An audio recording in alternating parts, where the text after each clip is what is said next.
Oh my God. Should be undefeated. Yeah, I know. All right. Welcome into those joining.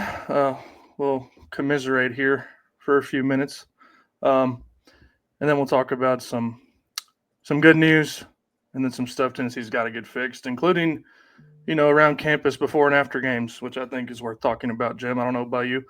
Um, how'd you feel about the game? Your main takeaways? I mean, to me, that was two playoff teams playing. Phenomenal game. Obviously, you're disappointed in the result if you're a Vols fan, but I mean, if you were at the game, you got your money's worth.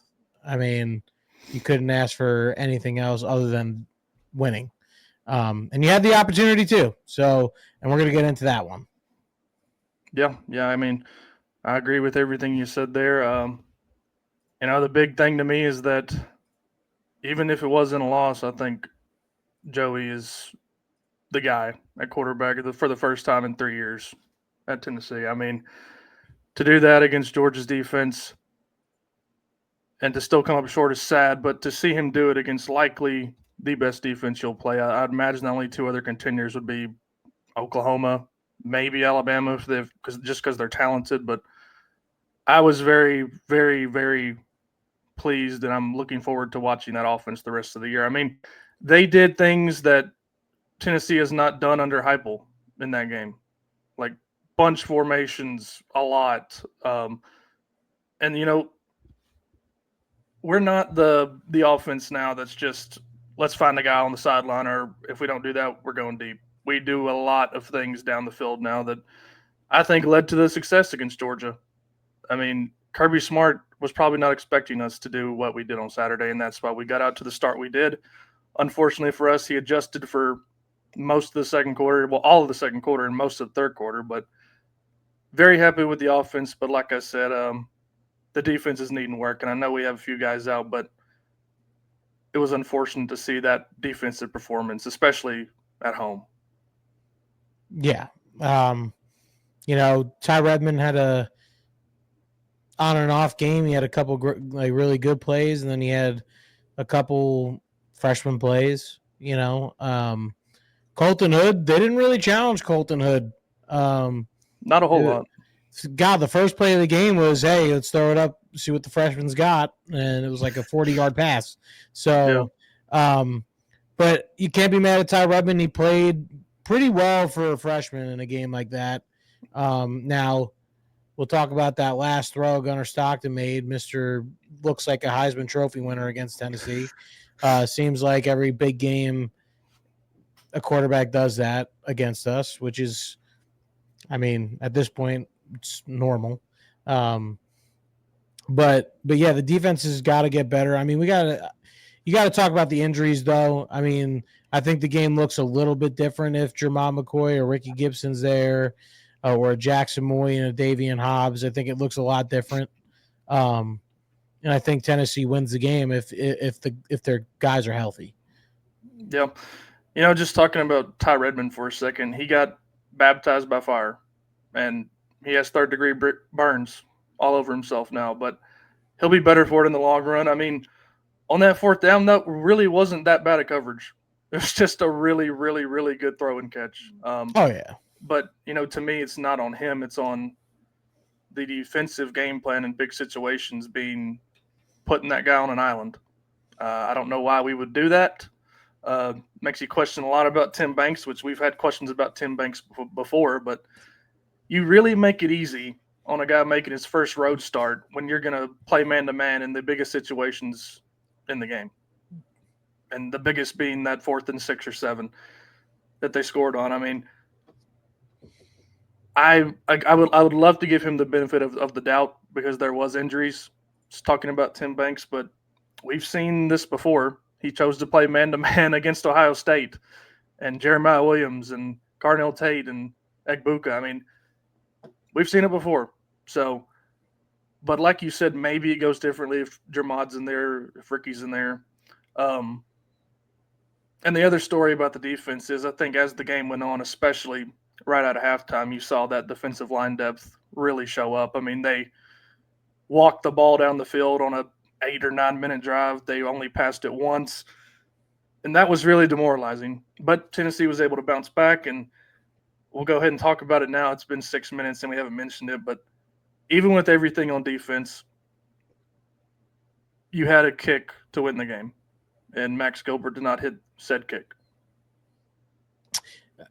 I mean, you can be mad at the kid all you want, you know. There was a lot of things before that yes, it did not have to come down to that, but you're on scholarship to kick it through the uprights. Right. But to me, Josh Heupel could have handled that situation a lot differently, and I'm sure he kicks himself for it because it cost you the game. You should have won the game right there and then. Should have been celebrating all that crap, but the play calling to me in that situation was abysmal. Like, not only that, then Sham gets the false start. That throws him off. That moves you back 5 yards. And those 5 yards make a difference? Maybe not. I don't know. But it does. It throws you off. I mean, he's going in thinking, hey, it's a 30 whatever yarder. Now it's a 40 whatever yarder. You know, it's like, and I can't imagine being in his shoes in a game like that where, you know, you're expecting a Chase McGrath moment, you know? Like, yeah. I mean, I think you mentioned it a few minutes ago. I mean, it was very, very, very similar to the Alabama game 3 years ago. Heupel puts it on the foot of his kicker from about the same distance, same hash, and it just didn't work out this time. Now, like you said, I did not love just playing for a field goal with pretty much a minute and a half left. We started to play for a field goal, and it was going to be a medium field goal, like that. And I don't. Kicking it with 7 seconds confused me. I know he didn't want to risk another false start, make it even longer, but I think you got to center the ball. Like, and I know some kickers prefer it on the left hash, whatever, but it just didn't work out. I don't want to talk about that too much because, you know, nobody feels worse about it than Max Gilbert. I mean, that's just a fact. We'll need him again. And yeah, we'll need him again. Like, it's just unfortunate, but it does give me confidence that we had the game on our foot and we messed it up. And I know that sounds stupid, but we should have won the game. Like, we put ourselves in a position to win the game and we just missed a kick. So, and it's a lot more than you can say after a Tennessee-Georgia game in the last 8 years. Like, we've been beaten by double digits the last 8 years. And I don't mean that to sound like a moral victory, but the fact is you are right there with Georgia. And if you're right there with Georgia, you're going to be right there with any other team you play this year. So, yeah, I mean, let's can we talk about the quarterback performance? I mean, the absolute, no one expected it. He made a couple mistakes. One interception wasn't even his fault. I mean, Braylon Staley tripped and DB was right behind him. It happens. It happens. But I mean, 371 yards. If you told me Joey Aguilar was throwing for 350 plus before the game started, I'd probably call you crazy. If you told me we scored 41 points, I would say we're winning, 100%. 9 times out of 10. But I said that before the game even started. I said if you score 35 plus, you're winning the game. Yeah. But I mean, hey, and hats to Gunnar Stockton. I mean, that 4th and 5, 4th and 7, whatever it was, that ball was a dot. I mean, you couldn't have thrown that any better. And a hell of a catch by the wide receiver, too. I mean, that's not an easy catch either. But yeah, Joey Aguilar played phenomenal. And again, of course, you're pissed off about the loss, but you got to take this game with a grain of salt because 100% of people, 99% of people said that Tennessee was going to lose this game anyway. You know what I mean? Everyone, even us, we said, we called it a 27-24 kind of game and Georgia wins at the end of the game, type thing. So I'm taking this as a little moral victory, kind of. I have to. I mean, we all thought this was going to be a normal everyone's leaving at halftime game. I mean, Yeah, I mean, I in some ways I thought that, um, but I really expected to keep Gunnar Stockton in check, and like I said, we made it easy on him. Uh, but coming out of this game, I feel better about the team than I did going into it. Even after a loss, I feel better about the offense 100 times. Like before the game, you did not know if Joey Aguilar could do it against the top defenses. Now you know he can do it against the top defenses. Now you Yeah. know we have a group of receivers that everybody cried about during the offseason. They can do it against the top defenses. And Chris Brazzell might play his way into being a first round draft pick if he keeps up what he did on Saturday. I mean, the two catches that Joey just threw up to him and said, go get the ball. I mean, that was mostly Brazzell. Like, especially the second one going towards the north end zone. Like, that was incredible. And he can run some routes too. He was getting open on those throws to the sideline late in the game and early on in the first few drives. And we have a group of receivers, and Staley too. Even Matthews, I think he caught 5 or 6 balls for 60-ish yards. Like, I'm not worried about the receivers anymore. I'm not worried about Joe anymore. And really, I'm not worried about the offensive line anymore. No. Besides, like, the only thing that makes me so, it just so much regret is that seeing David Sanders dealing with whatever he's dealing with, Oh yeah. Sham Don't get wouldn't me have been in the started with game. that. Don't Sham get me wouldn't have been in the started. game to have a false start when we were trying to kick a field goal or miss that block on the right after the strip sack on that third down that Bishop probably would have got a first down on. And I know Heupel shouldn't have been running 3 times in a row, but Yeah. that play could have gone somewhere on third down. But we'll talk about those injuries later. I know there's some interesting things being said right now in Knoxville and on message boards and VolQuest alike. But like I said, I am much more confident in this team, especially on offense after this game. Like, I don't think that's stupid to say at all. Oh yeah, no. I think the offensive line is playing phenomenal. And remember, I said it at the tailgate we were at. I truly believe that Jesse Perry is an absolute hoss at right tackle. I mean, Yeah, and it's hard to tell. It's hard to say. Obviously, you want David Sanders in there. You want those best five guys on that line. But Jesse Perry has played absolutely phenomenal these 3 games. I mean, I think in 3 games, what we've given up 1 sack. I'm pretty sure that's the stat. it's less than 5. It might be less than 3. I mean, it's not a lot, and it's the same deal. I mean, you go in with an unproven offensive line, you go in with an unproven wide receiver, and not by choice, you go in with an unproven quarterback, and everything has worked out so far. And you've Yeah. played Georgia at this point. I mean, it's you haven't just played Syracuse and ETSU now. Like, everything has worked out on offense pretty well, much better than most people expected. So, and by the way, we just talked about Jesse Perry. Congrats to Glenn Ellerby for finally recruiting and developing a guy that can play against the SEC competition. He looks incredible. He does. He's played, like I said, he's been playing really well. Um, it's going to be really interesting, especially, you know, this late in the season. Well, this late. I mean, we're early in the season, but you know what I mean? Like, at what point do you say, you know, put David Sanders in? I don't think David Sanders is going to play this weekend. And I mean, you're getting to Mississippi State after that. So it's going to be, you want your guys that have been playing in there, I You mean, can't slip up in that game. at this point, 3 games in, I mean, I saw last night Austin Price even didn't rule out the idea of him redshirting, which scares me because it scares me a lot because I don't know. I mean, just I remember when Sanders was committing to Tennessee in that video at his high school, he looked like he loved Tennessee. So hopefully he does, even if he does redshirt, doesn't go elsewhere. But you know, like I said, we'll talk about the injuries later. We'll talk about that later because I have thoughts on the other few guys too that are some of the rumors going around. But I want to talk a little bit about Heupel being conservative in spots that he should not have been, and everybody's talked about it. I haven't seen a lot of people talking about what I'm about to talk about, but everybody's talked about 3 straight runs after the strip sack. Okay. I didn't like it at the time.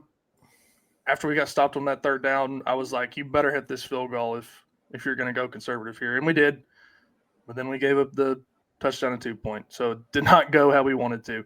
But in the second quarter, we were up 21-14. It was after they had the branch screen pass that went for 40 yards and a touchdown, again, against man-to-man. We had a 4th and 2 around midfield. Kirby calls a timeout or the quarter ends or something. And timeout. It was a timeout. Yeah, I think it was in the second quarter at that point. And we come out and punt. Now, he punked you. Yeah. I mean, if this team is going to look like it did on defense, I think you have to go for that 4th and 2 if you're up or not. Like, I really – because we did that stuff in the first 2 years of Heupel. And this team might be more similar to those two teams where the defense is average to bad. We don't know yet. It's only been 3 games, but I know it looked bad on Saturday. So if that's going to be like that, you've got to get out there and try to score every single point you can. And not going for it on 4th and 2. When at that point, Joey was still hot. I know he went on a lull there, second and third quarter. I think you put it in Joey's hands on a RPO, maybe roll him out, see if you can't get 2 yards. If not, just run up the middle. The offensive line was playing all right. I think you had to go for that 4th and 2. Yeah, you're not wrong. We were talking about it when it happened, and I saw the punt unit go out there. I was like, Kirby just punked you. He said, fine, we'll prepare. We'll prepare for this 4th and 2. But I think what Kirby said was like, let me call a timeout, because Tennessee was trying to hurry up and get on the line and go. And he called the timeout. And then Josh was like, you know what, we'll punt it. And literally everyone around me was like, oh, he just got punked. Yeah. And I know it ended up being a good punt down inside the 10, whatever. I can't remember exactly what Georgia did on that drive, but like I said, you have to, if it's going to be like that, if the defense does not get better, and I'm hoping it does when everybody comes back from injury, whoever comes back, if it's not going to get better, that's something I want to see him start to go for. And that's all I got to say about it. I have less of a problem with the 3 straight runs than not going for it on 4th and 2. I mean, at the time, your offense was playing good too. Yeah. And another thing about the offense, it was big play reliant, but I think that's how most teams are going to be in a position to beat Georgia like we were. You're going to have to hit some big plays. It's hard to go 80 yards on Georgia, and we took care of that by having 3 long pass plays. And if you can do it against Georgia, I'm confident you can do it against other teams. But that's just one more thing about the offense. But you want to pivot to the defense now, the really, really bad news. I'll let you have some thoughts on this one first. Well, I don't understand the Georgia's game plan was screen, run, screen, run, screen. And we couldn't stop it. We could not stop those little short intermediate passes. And, it ended up hurting us. Like you said, you talked about the drive that was like 7 minutes long. They drained the clock. They didn't want Tennessee to get the ball anymore. And it is what it is. Like I said, I'm not going to give this defense like an F grade. I think it was a C+, type effort. Like it was a mediocre effort. Again, I think the injuries and the depth are really getting to this defense. And I don't know. I'm not ready to say the defense is bad. I'm not either. I'm not. Yeah. I think if Moy when Moy comes back and when Davian Hobbs comes back, good news for that is that Davian Hobbs wasn't using a crutch or was in a boot. So that's good news. He's not going to play this week. That's got to be for sure. But I wouldn't be surprised if Hobbs is back for Mississippi State. And I'm sure that's when Moy's coming back because they're not going to use him on Saturday either for a mop up duty. So, but we got to get healthy. That's it. I mean, I think the defense is hurting without obviously Jamal McCoy. He's a first round draft pick. And Ricky Gibson being out, I think Ricky Gibson's out for the year. To be honest, I don't think he's. That's the rumor. Yeah, so it's injuries are killing this team. Mainly on the defensive side of the ball. So, yeah, I think, and I mentioned it earlier. I don't want to go in on Tim Banks because of the injuries, but we've seen it in the past. But any defensive coordinator in the SEC, when you're playing Georgia, when you have two defensive linemen out, two starters, you're going to struggle a little bit to stop the run. I mean, Georgia ran for 200 yards. Any defensive coordinator is going to struggle when you got two defenders out. I mean, two corners out. I mean, it really gets me that in the biggest moments we were in man-to-man. Like, I don't get it. I think we played more zone than man overall, but in the biggest moments we were in man-to-man. And that just kills me. And you know what else beats man-to-man? Bubble screens. And that's what Georgia did for a lot of the game to move the ball down the field. So I will say they played hurry up pretty much all game. Yeah, I mean, and that was a big deal because it kind of didn't give the crowd a chance to get into a froth. Didn't give us a chance to get as loud as we could have if they were going out of a huddle the whole time. They were snapping the ball like, every 20-ish seconds, it seemed like. And I don't know what they were on third down. I'll go check real quick, but I know they were really good on third down. Like they were 8 for 17. Yeah. That's 2 for 2 on fourth down. That's the big deal there. And one of them, of course, was the game-tying touchdown. So when you're converting almost half your third downs, it's a pretty good number in Neyland Stadium. And when you're converting both your fourth downs, it's a pretty good number in Neyland Stadium. But like you said, I'm not ready to say they suck, but I am on high alert to say the defense. The defense is on the hot seat. The defense, yes, 100%. The defense is their seat is on fire. And really, Tim Banks he needs to figure out a way to either be aggressive and just live with it like we did in 2022 because the offense is so good, or you got to figure out a way to be serviceable and get some stops. Yeah. I mean, the best stop we had was after that second Joey interception, the one where Staley fell down, and we held him to a field goal there. That was and then, of course, the strip sack, which Heupel went conservative after. So yeah, everyone thought the game was over right there. Yeah, it's just a lot of things where it didn't have to come down to a college kicker. Yeah. But it did, and it didn't happen. So I don't have any more sweeping thoughts on the offense and defense. Look at some big picture stuff. So anything else on offense and defense, Jim? Well, no, I think Tennessee has a top 5 offense in the country. I think anyone that was worried about our wide receivers can stop worrying about them. I'm actually really surprised how we haven't really involved the tight ends. The biggest thing we were talking about this offseason was how well this tight end room was. And Ethan Davis, another game where he just non-existent. And I thought he was going to be a big key factor in this game. Yeah. I think some of that was by design. We're not, like I said, to start this off tonight, I mean, we're not really in the super wide splits anymore. And it's a lot easier for a tight end to get open when, you got 4 guys outside the hashes on both sides.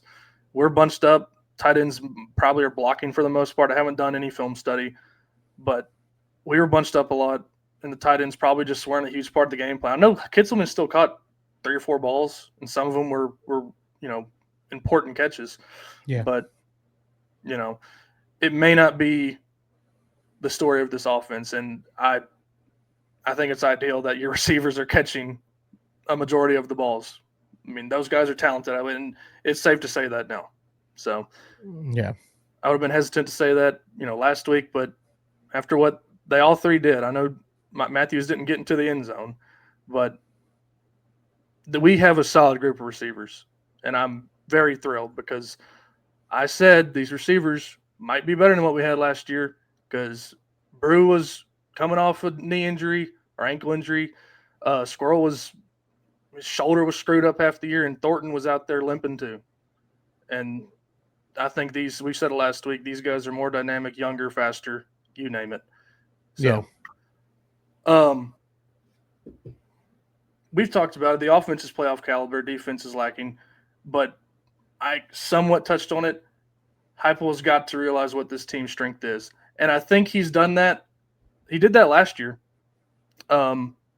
We played like a Big Ten team last year. We ran the ball and played defense. He's got to realize. I mean, maybe I'll give him one more game to fully commit to this against Mississippi State, but I really would rather him just go in there and try to score as much as possible, especially on the road. Don't rely on your defense because I just don't see it this year. You've got to realize this team's strength is most likely going to be outscoring the hell out of people. So. Well, yeah, and it goes back to the 22 team where you had to score 35 plus to win. And again, I'm not ready to rule out the defense. I think the injuries are the biggest thing. I think that you're asking freshmen like Ethan Utley and Isaiah Campbell and all these guys to play a lot more reps than that I truly think they're ready for at the SEC level this year. But if Hobbs could get back and stay healthy and Moy could get back, that changes this defense a little bit, I think. I think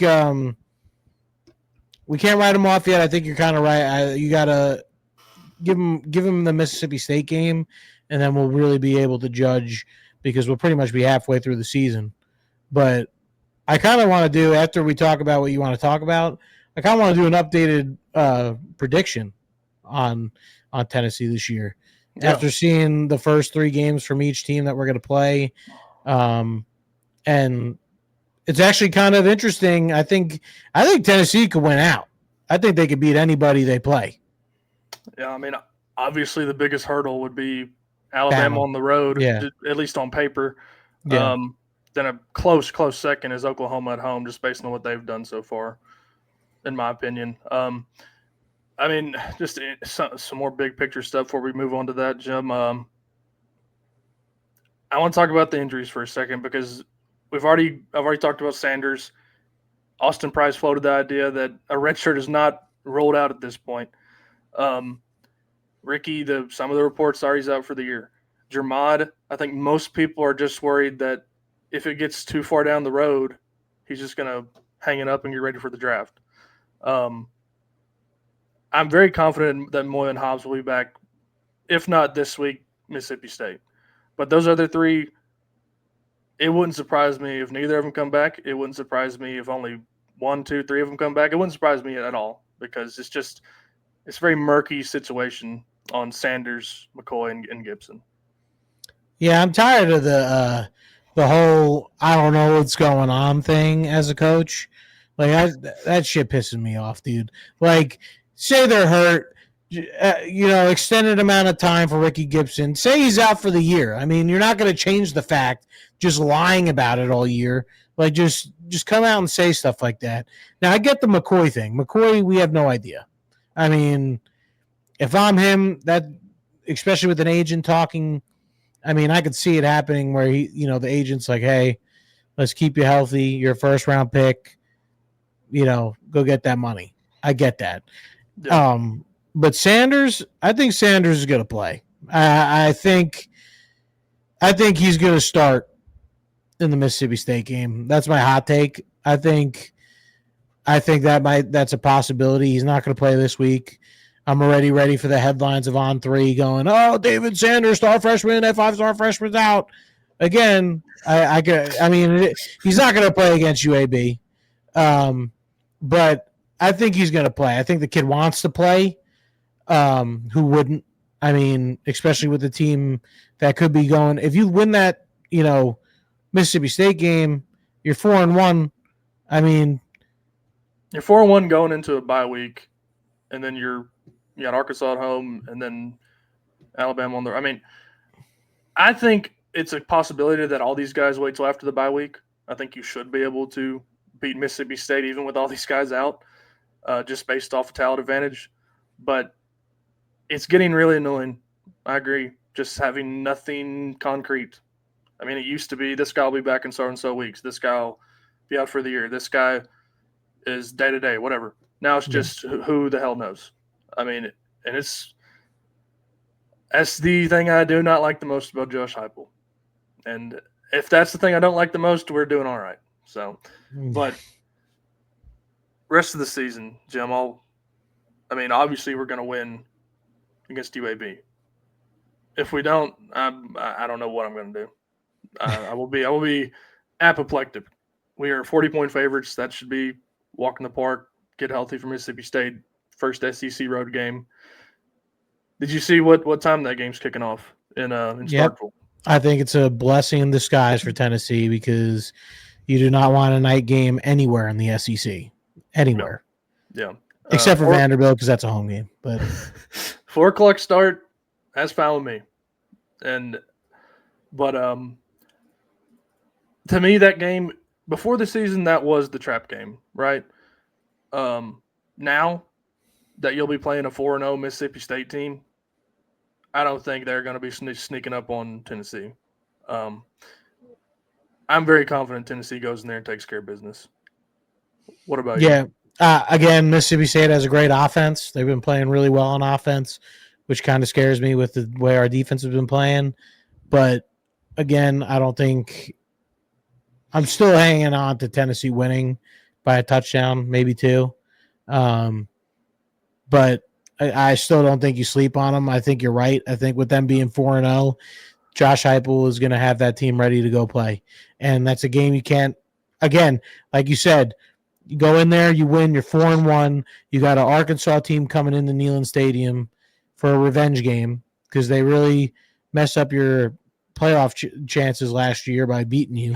Me and you would have been sitting in Neyland for a home playoff game if it wasn't for that. Absolutely. And again, I think the Arkansas game is going to be a night game. I think that's going to be, the nightmare at Neyland thing where they wear the black jerseys and all that. But then you got, third Saturday in October, you're going to Tuscaloosa where they're looking a lot better. Alabama's looking a lot better, but again, they haven't really played anybody. They played Wisconsin and ULM, the school of the blind. We'll find out a lot more about them. Yeah. Week after this. Well, yeah, By they the play way, Georgia. So yeah. By the way, why does it always seem like when Alabama and Georgia play, they both are going into it off a bye week? Are they both that? They're both that scared of each other. I think that game's going to be a good, just like our game. I think Georgia's not as scary as they used to be. I'm not going to say that. I'm scary this year because they don't have that, Jalen Carter and, all these first rounders that they usually have. But I think that's going to be a good game between those two. The best thing for Tennessee would be for Georgia to lose. At least in my mind, to win by a lot and hold Bama to less than 17 points. That would make me feel even better than I already do about our offense. And I know playing on the road is a lot different than playing in your own stadium, but we need Georgia to win now. Like, that'll just make our resume look better. I mean, I want Georgia to win every game they play now. Like, I think that's not crazy to say. Like, that's me rooting for Syracuse too. Yeah. I mean, in Syracuse, it's a lot less likely to happen that they'll go out and have a season as good as Georgia will. But I think the trap game for me after we get through Alabama, whatever happens there, Kentucky, we've kind of had a time up there since 2015. Don't even say it. We're gonna kill them. Okay. I'm just gonna tell you what's happened. 2017, we lost. Night game in Lexington in Butch Jones' final year. Butch Jones, I kind of throw that one out. Jeremy Pruitt, 2019, we won on a goal line stop, 17-13. 2021, Heupel's first year, we had the ball for 13 minutes and scored 45 points and won by 3. Last 2 years ago with Joe Milton, we won by 6. It's never seems to be easy up there for the longest time, but I don't think that's the trap game. I think it's further down the road, and I'll go ahead and say it now. and maybe it's not because of the history, but it's in the swamp because Florida might have 3 wins at that point, just based on how things are looking. Yeah, they got the toughest schedule in the country. I mean, we have the mental block, and they're going to want to beat us. I mean, that's all there is to it. I think that's the road game you have to worry about the most. No, yeah, you're not wrong. You're not wrong. I mean, Tuscaloosa, again, that game everyone was chalking up as a loss at the beginning in the preseason. I mean, everyone was saying that's the game you drop. Georgia. Again, Tennessee can't slip up anymore at home, which they haven't done to anyone but Georgia since Heupel's been here. And if they do that, they have to win one of the two out of Alabama and Florida. So, and Florida, I don't care if they have 3 wins or not. At that point, that is the last game of the season. If Tennessee is, say we lose at Alabama and Tennessee is, what would we be? 7-2, 8-2, 8-2. Florida's going to come out for blood. That's not going to be you can come beat us in our home stadium. I don't care if we have 3 wins or not. They're going to come out for blood. They don't want Tennessee going to no playoff. Yeah, I agree, 100%. I'll still stick to the fact of Vanderbilt at home. Pavia might not even make it to that game. I know they might start 5-0. That's a very high possibility at this point, but they're going to finish like 1-5, 2-4. Yeah, listen. Let's talk about Vanderbilt real quick. They're all hyped up. They won a William Bryce. Dude, South Carolina is probably the most overhyped team other than Texas this year. Okay. I mean, I'm glad you brought this up because it's in our title tonight. Why, before the season, we were led to believe DJ Lagway, Lenore Sellers, and I know he got hurt, but I'm about to say DJ Lagway, Lenore Sellers, Arch Manning, all these guys have sucked.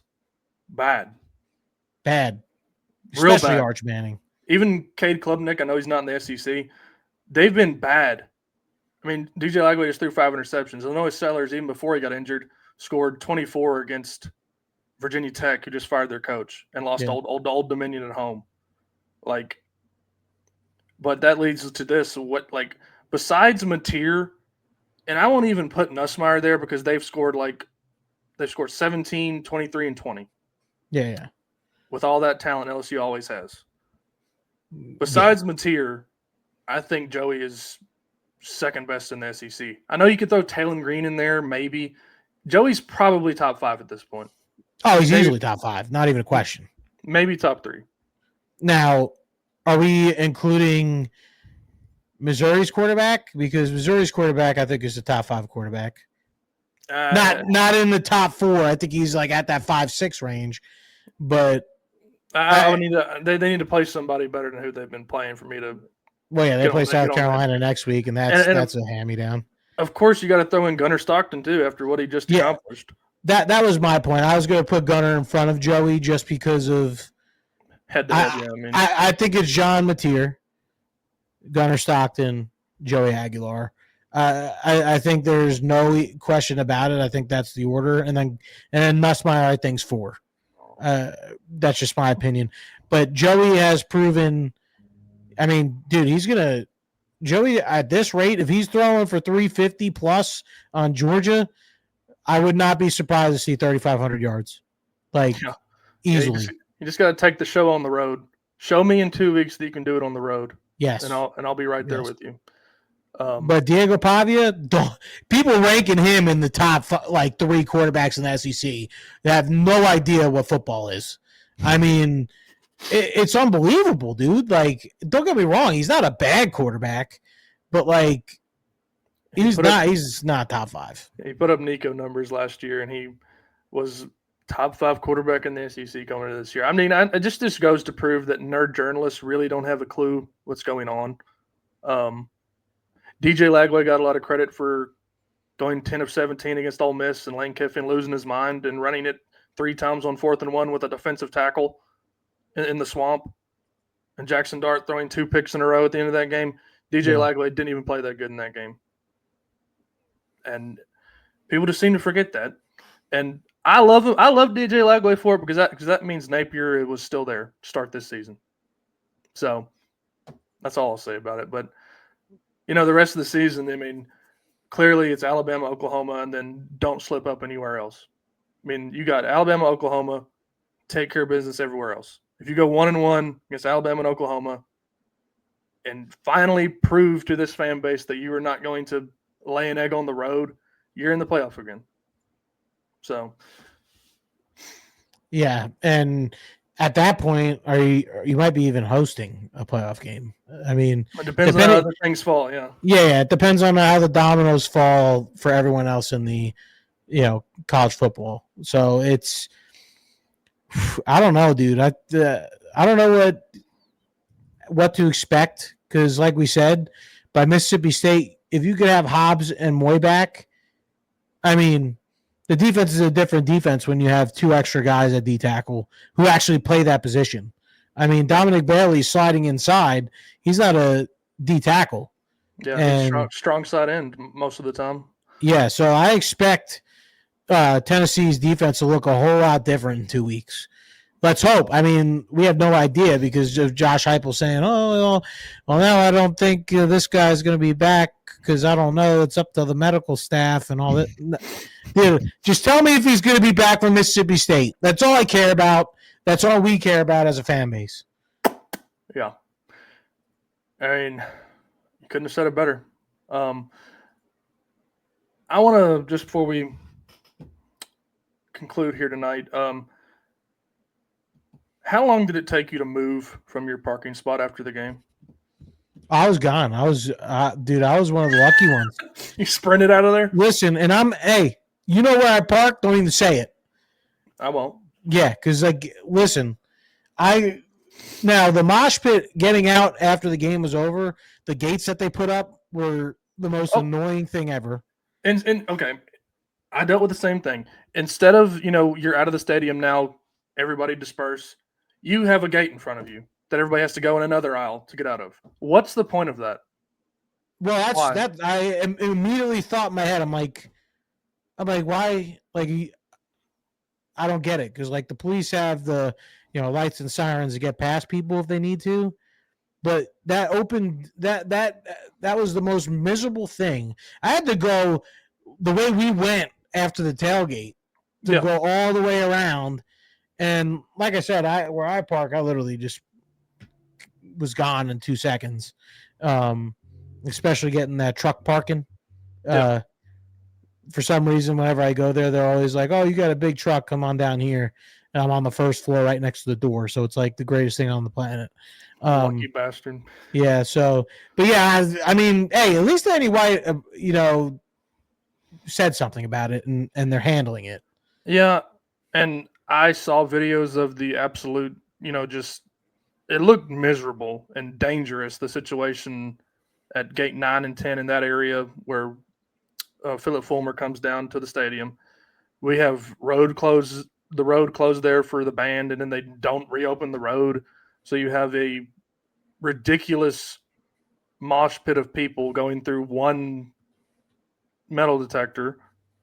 And I saw a video of people pushing over a fence, and more power to them because, when you're in a near human crush, you got to fend for yourself. But that was a joke. Like you said, I'm glad he said something about it. But I parked in G11. For anybody who doesn't know, it's right behind Cool Beans. Me and my brother did not move from my parking spot for 2.5 hours. Shoo! Nobody in that garage moved for 2.5 hours. Yeah, people said they got out and put their chairs out. No, yeah, I walked around the block because after about an hour and a half, I was like, okay, look, I got to get out of this car because I was going to drive 3 hours home the same night. I walked past, up the corner by Cool Beans, up to Leaderboard, all the way down to McDonald's, all the way back to the road Cool Beans is on, and then back into the garage, and he still hadn't moved. I don't know what the deal is, but they can do better at before and after game. It was better last year. Yeah, both with foot traffic and both with leaving the game traffic. And I mean, when you have a dangerous situation like that before the game, he better have said something, and I'm glad he did. So hopefully he gets better because that, like I said, the videos I saw were astonishing. So, and lucky for me and you, we went in gate 21 probably 10, 15 minutes before those videos started to come out. So yeah, then I was just saying, then that medical emergency happened where they closed off like all underneath where the rich people sit, or right behind where the rich people sit. They cut off that whole area, so I'm passed out. And like a bunch of people near my season tickets didn't get to the game until it was like 4 minutes left in the first quarter. Yeah, I mean, I don't know how there wasn't any more medical emergencies based on the videos I saw. Again, I mean, it's just they've got to do something about it. And the whole deal with that new gate was that it was going to be similar to Gate 21, where the ease of foot traffic is all right. It was not. So No. they need to have a better plan next week. So, any more thoughts tonight? Nope. I think Tennessee can either they come away from it two ways with this game: is they either come out stronger and better and learn from it, or I'm hoping this was the little slip up Tennessee has in the season where they learn, from their mistakes and handle business. I mean, Tennessee's got a schedule where they can manage a playoff spot, and we'll see what happens. Let's let these guys get healthy and let's go play some football. Last thing I'll say is some of the videos after the game of just the players on the field. I want my players to react like that. Oh, I want them to care that much. And hopefully that, the pain of that loss, which it was for everybody, and I'm sure it was 100 times more pain for the actual players and the coaches.